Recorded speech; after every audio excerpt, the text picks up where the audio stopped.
Welcome to Times and Seasons. Welcome to Breaking the Law of Time. You have heard phrases like time is money, time will tell, it's a question of time.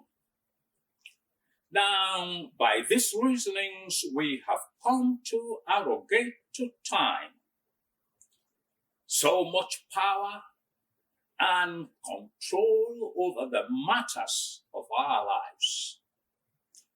So, something that should take 1 week to finish will want to hang on 2 weeks, 2 months. Events of your life, for instance, that God has predicted should happen at age 25. Now we want to hang on in the spiritual cosmos until age 50.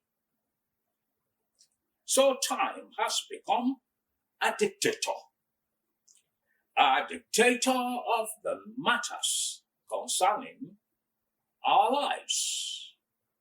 Now, listen to me.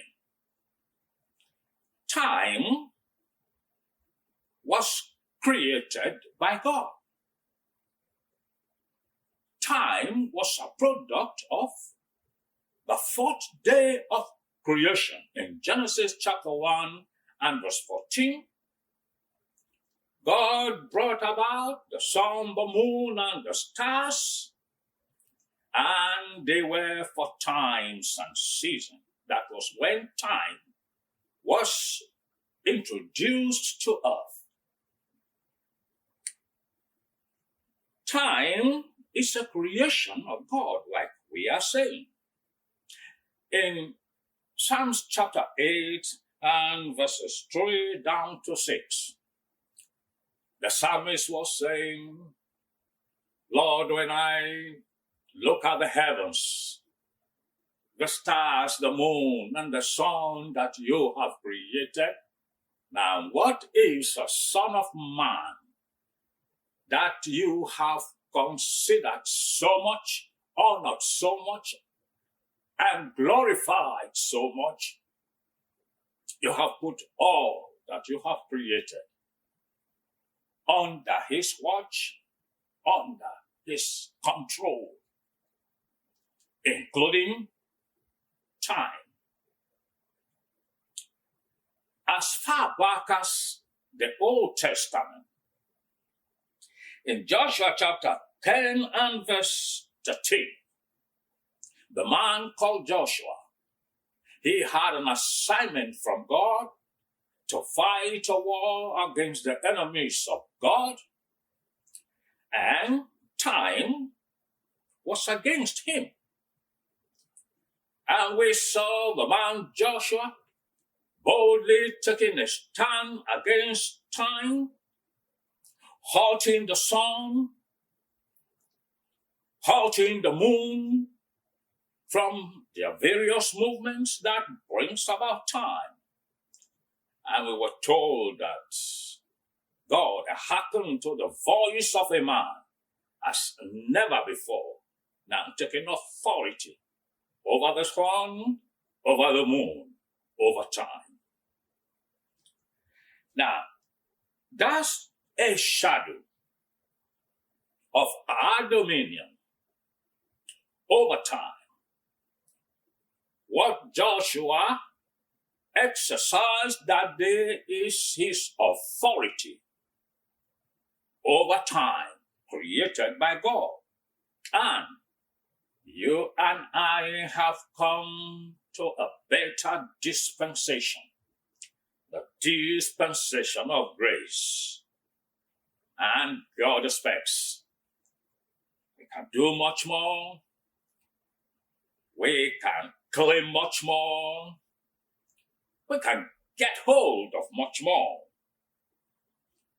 Now, even when God has stipulated certain times for the matters of life, it will take a man who understands spiritual authority to make things happen. In Genesis chapter 15, we were told God communing with Abraham told him, your descendants, they are going to be slaves in a foreign land for 400 years. But 400 years came and went in Egypt. At 430 years, God said, okay, I've been seeing the sufferings of my people in this land, but now their cries have come to my ears. He appointed a deliverer in the person of Moses to bring them out. In the case of the Babylonian exile, there was a man at hand who understood that the Babylonian exile was to last 70 years. And the man Daniel showed up on the scene that he understands from books that the captivity was supposed to be for 70 years. And he took it upon himself to intercept time. The captivity came to an end. God delivered his people. Well, we also will need God's revelation to know the set time. For our lives matters.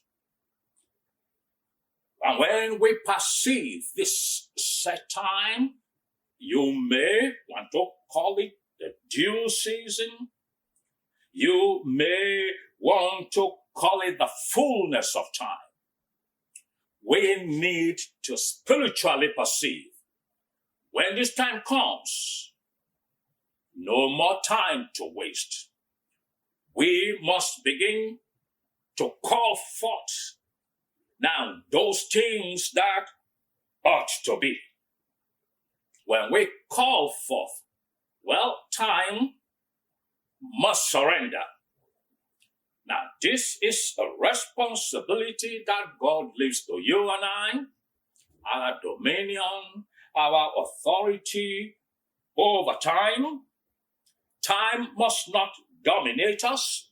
We are to dominate the time. Time must not say to us when it will happen. We are to say to time when it will happen, and time will comply. I'm praying that the Lord give you understanding on this matter. Now, till our next broadcast, I'm saying you have a responsibility to hear from God, to discern the appointed time, the due time, the fullness of time for that event, for that matter in your life. And when you do, it's time to stop time. Call it forth. The Lord bless you. And till our next broadcast, stay blessed and bye-bye.